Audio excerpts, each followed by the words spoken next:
The difference between a Medspa doing $30,000 a month and one doing $150,000 a month is almost never just the equipment or the location. It's the people. And yet hiring is one of the things that Medspa owners spend the least amount of time thinking about until it's too late and they're scrambling to replace someone who just walked out. Today I'm going to show you what actually separates the Medspas that attract and keep A players from the ones that are stuck in a revolving door of mediocre hires. Let me give you a number that should scare you. The average cost of a bad hire in Medspa is between $15,000 and $40,000. That's not just their salary. That's the training time, the patients that they did not upsell, the reviews that they didn't earn, the patients who left because of the experience being mediocre, and the cost of finding and training their replacement. Now, multiply that by 2 or 3 bad hires in your first year, which is extremely common, and you're looking at $50,000 to $100,000 in lost revenue and wasted time. And that's the difference between a profitable first year and barely breaking even. Here's the thing. In this industry, turnover is rampant. Nurses and estheticians jump from Medspa to Medspa. Front desk staff, they burn out, injectors get poached, and it's a constant battle, but it doesn't have to be. Most Medspa owners think hiring is about offering the highest pay. It's not. I've talked to hundreds of providers, nurses, estheticians, front desk staff, and here's what they actually care about. Number one, growth opportunity. Can they learn new skills? Can they eventually lead a team? Is there a path forward, or is this just a dead-end job? Number two, culture and respect. Do they feel valued, right?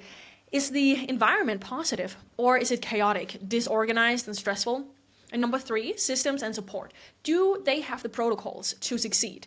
Is there a booking system that works? Is there marketing bringing clients through the door? Or are they sitting around with empty chairs wondering where the clients are? And number four, leadership. Is the owner someone that they respect? Someone who communicates clearly and makes decisions and doesn't micromanage?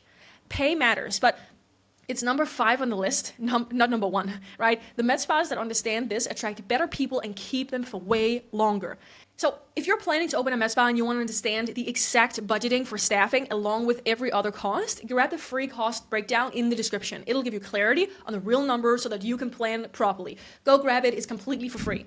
Now, let me break down the roles that actually move the needle in a Medspa. Your injector or lead provider. This is your revenue engine. A great injector doesn't just do good work. They build relationships. They get patients to come back, and they upsell naturally because patients trust them. One exceptional injector can generate 50 to 80K per month in revenue. Your front desk patient coordinator, this is your conversion engine. They're the first voice that patients hear, and they're the ones who books in the consultations, confirm the appointments, and create the first impression. So really, a bad front desk person can tank your show-up rates by 30 to 40%. Your esthetician, this is your retention engine. Facials, peels, body treatments. These are the services that bring people back monthly. A good esthetician builds a loyal client base that becomes a backbone of a reoccurring revenue. And here's what most people get wrong. They hire in the wrong order.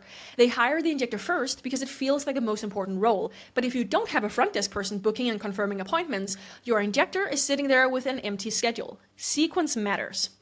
Now, the last thing I want to leave you with is this. Culture is not just something that happens. It's something that you build intentionally. And the Medspas with the best teams have clear expectations from day one. They have an onboarding process. They have regular check-ins. They celebrate wins, and they address problems quickly instead of letting them fester. And most importantly, they hire slow and fire fast. They don't ever settle for just good enough because they're desperate to fill a seat. They wait for the right person, and when someone isn't working out, they make the tough call quickly instead of letting one bad apple poison the whole team. That discipline is what separates the top 10% from everyone else. Now, your team is your business, right? The equipment doesn't deliver the experience, your people do.